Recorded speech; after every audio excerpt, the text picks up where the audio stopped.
শিৱসাগৰবাসী ৰাইজক অসম উন্নয়ন পৰিষদ শিৱসাগৰ জিলা সমিতিৰ তৰফৰ পৰা আন্তৰিক অভিনন্দন জ্ঞাপন কৰিছোঁ। আজি আমি ডিচিছাৰক লগ কৰি শিৱসাগৰ জিলা সমিতিৰ তৰফৰ পৰা এখন স্মাৰকপত্ৰ প্ৰদান কৰোঁ। শিৱসাগৰ জিলাৰ প্ৰায়বোৰ অঞ্চলতে অলিয়ে গলিয়ে অবৈধভাৱে যিবোৰ নিচা যেনেকৈ মদ ভাং ড্ৰাগছৰ বিপণীসমূহ খুলিবলৈ ধৰিছে, তেওঁলোকে আনকি বিদ্যালয়সমূহ বা ধৰ্মীয় অনুষ্ঠানৰ ওচৰতো সেইবোৰ বিপণী খুলিবলৈ কোনো দ্বিধাবোধ নকৰে।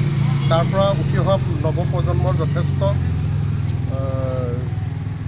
হানি হৈছে আৰু লগতে যথেষ্ট অঘটনো ঘটিছে। আমি ডি চি ছাৰক অনুৰোধ জনাইছোঁ যাতে প্ৰশাসনক কৈ মেলি এই অবৈধ বিপণীসমূহ অতি শীঘ্ৰে উচ্ছেদ কৰে। তাৰে দাবী জনাই আমি তেখেতক স্মাৰকপত্ৰখন প্ৰদান কৰোঁ।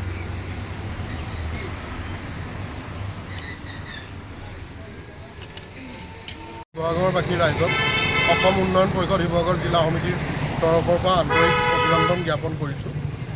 আজি আমি ডিচিছাৰক লগ কৰি শিৱসাগৰ জিলা সমিতিৰ তৰফৰ পৰা এখন স্মাৰকপত্ৰ প্ৰদান কৰোঁ। শিৱসাগৰ জিলাৰ প্ৰায়বোৰ অঞ্চলতে অলিয়ে গলিয়ে অবৈধভাৱে যিবোৰ নিচা যেনেকৈ মদ ভাং ড্ৰাগছৰ বিপণীসমূহ খুলিবলৈ ধৰিছে, তেওঁলোকে আনকি বিদ্যালয়সমূহ বা ধৰ্মীয় অনুষ্ঠানৰ ওচৰতো সেইবোৰ বিপণী খুলিবলৈ কোনো দ্বিধাবোধ নকৰে।